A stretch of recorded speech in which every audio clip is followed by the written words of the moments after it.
The first album I ever released was like in 2010 in Chicago. I did that one entirely on my own. I didn't know what I was doing. I recorded everything myself. Our culture has this myth that like people are geniusly talented and they somehow like miraculously get discovered and somebody swoops in and makes them famous and makes people listen to their music, and that is so far from the truth.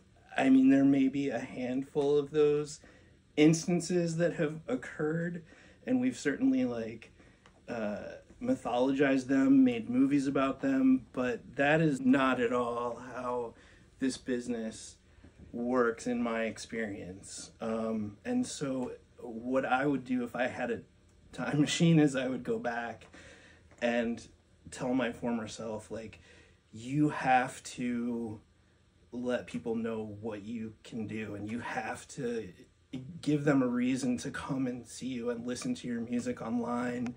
It's entirely on you, and that is the hardest lesson that I had to learn. It's just been a long process of trying different things and having sometimes success and oftentimes failures, but you just have to keep putting your message out there into the world and keep trying different things. And I've been hearing this a lot lately, but people say the secret to success in the music business is just don't quit.